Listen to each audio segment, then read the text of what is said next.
Hey YouTube, thank you for watching. Today we're going to be taking a look at the Ruger P90 and 45 automatic. It's an all-metal pistol, single stack magazine, holds 7+1 in the chamber, and it's a double action, single action with a decocker that's also the safety. Now they discontinued this model. They don't make it anymore. You can still find them online. You can actually find them new in the box online still. I found this one online. You can see I got a pretty good deal for it, but you can see here it's got some holster wear here on the slide. I can polish that out though, but it's not too big of a deal for me because I bought it to shoot, not to look pretty. But anyways, I figured I'd go ahead and do this video just in case you happen to be looking online and kind of want to get a feel for it, and you really can't walk into a gun store and expect to get your hands on one to be able to feel it. They don't make it anymore, so they're a little bit harder to find locally, but hopefully this will help you out if you're considering buying one. Hopefully this will give you the information you need to make a good decision on it. But anyways, let's go ahead and take a look at the gun. Like I said, it is a single stack, holds 7+1. Now the first thing that I noticed about this gun, it being a single stack, look how wide it is. Well, that's a pretty wide profile for being a single stack. Now if you look here at this 1911 I have, you can see the difference in them. Look how much wider the Ruger is than the 1911. I mean, it's quite a bit of difference. They're both 45. They're both single stack. But this Ruger here is quite a bit wider than the 1911. And from a concealed carry standpoint, that's kind of a deal breaker for me. I mean, if I'm going to carry this wide of a gun, I'm going to want it to be double stacked so I have the extra rounds in my magazine. If I'm going to be going to single stack, like when I carry a 1911, if I'm going to carry a single stack, have less rounds, I'm going to want it to be a slimmer profile, something I can conceal a little bit better than this big and bulky of a gun. But it all depends on what you're going to be using it for. But as far as if you're buying it to carry concealed, I probably wouldn't recommend it just because of the width of it. And I think if you're going to carry this wide of a gun, you should have it in double stack and get the extra rounds in there. But the trigger on it, it's a single action, double action. You can see here, single action pull. It's got a little bit of take up in it, but then it breaks pretty clean like that. One more time, a little bit of play, and then it breaks. Double action is pretty long, which is any double action trigger like that. It's not too bad. And also too, here you'll notice, I don't know if y'all can see that real well, but look how wide of a trigger that is. I kind of like that actually. Helps you be a little bit more accurate with it. But it's got a pretty wide trigger on it. Thought I'd point that out to you. Now the safeties here, they are ambidextrous. I like that. You can see both sides. I like that. That's a plus. And one thing I don't like about it though is on this one you have to flip it up to put it on the fire and flip it down to put it on safety. I'm gotten so used to shooting my 1911s that I'm just used to taking it out of the holster and then just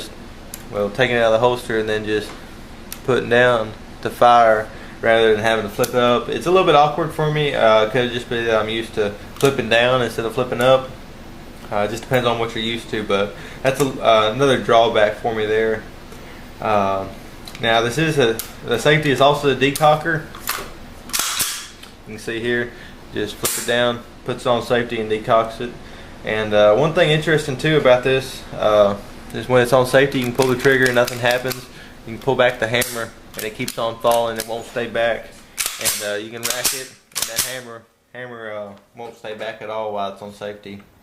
Thought it was interesting. Figured I'd point that out to you. Now the slide release here, you can see it's pretty long and exaggerated. Pretty big slide release on this. I really don't care about that. I never use slide releases or slide lock levers, whatever you want to call them. And the reason for that being is I believe when you're doing a magazine, when you're changing out magazines or doing a reload or whatever, I believe it's best to always tap and then come over the, well, be in slide lock, to tap and then to come over the top and rack like that. And the reason for that being is in a critical situation, you're under stress, the adrenaline's pumping and everything, and you have a malfunction or something, your first instinct should be to tap and then rack it to clear that malfunction.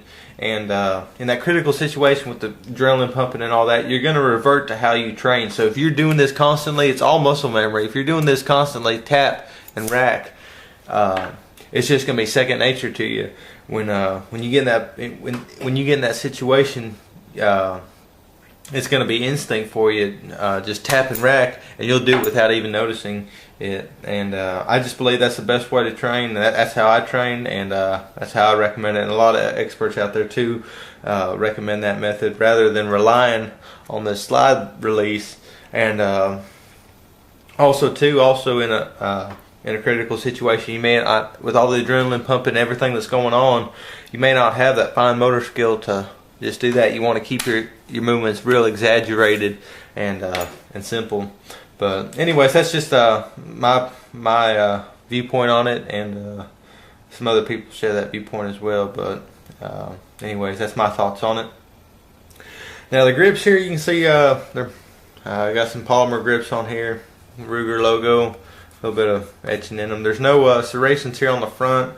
I kind of like having something there, and also on the back here. It just helps me get a better grip. There's nothing there, but I mean, it's not that big of a deal for me. The magazine release is a little bit longer, easy to get to, real easy to get to. I like that. It's not ambidextrous, but that's not too big of a deal. And also here on the mainspring, you have a little hole for a lanyard or something if you want to. Kind of like the earlier 1911s do. The sides here, you can see, try and get you a side picture. They are 3-dot white. Y'all see that? Not a whole lot of daylight in the sides, but in between them, but it's not bad. They are fixed, not adjustable.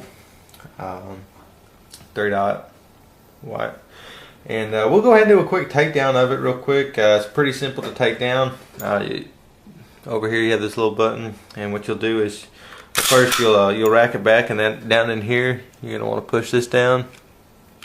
You'll see that in there. Just push that down, and you'll release it. And then over here you can see there's a little slide takedown notch right there. And line it up right here. You can't really see it, so you got to kind of feel it, and you won't pull back on the slide hardly at all. Just a tiny bit, just a hair, and kind of push on it while you're doing it, and then you'll feel it right there. There it is.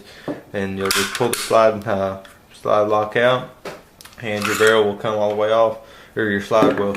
Now on this slide lock lever, slide release, whatever you want to call it. It won't come all the way out. There's a little spring in here, and there's a notch on this keeping it in place.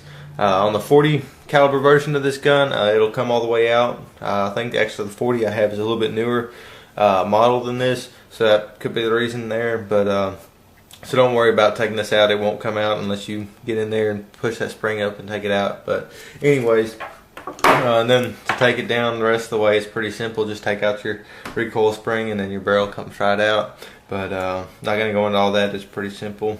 But and to put it back together, it's just the same way you took it down. Rack it back, line up that takedown notch with your slide lock, pop it in. And the easiest way to get this back in place, I found, for me, is just take an empty magazine, pop it in there, and you're good to go. And that's pretty much it. Things I like about it, I like ambidextrous safeties. I like having that on there. It's an all metal frame. I prefer a metal frame gun. I think they feel better, more solid feeling to me. But that's why I like 1911 so much. They're all metal. But I just prefer an all metal pistol. And then also too, another thing I like is the wide trigger on it. I like that. It helps with my accuracy. And things I don't like about it, the safety's up to fire. I really wish it was down to fire. That's just what I'm used to. I'm comfortable with it. It's natural for me. And another thing, first thing I said was the width. I don't like how wide it is, but that's because I just feel that a single stack gun should be slim, a real slim profile on it. But It all depends on what you're using it for. Then also too, one other thing I don't like about it is there's no serrations on the slide anywhere. I like having either some serrations up here or back here, something to grip when you go to rack it. And also too, if you're coming back here to rack it, you got the safeties, the sides are all kind of, I don't know, it's a little bit uncomfortable for me. So I wish there were some serrations up here so I can get a better grip on it when I go to rack it. But anyways, that's my thoughts on it. I think that should about do it for this gun. Thanks for watching. If you have any questions, drop them in the comments below. I'll do my best to answer them. But go ahead and like, comment, subscribe. You know the drill. And thanks for watching. Y'all have a good one.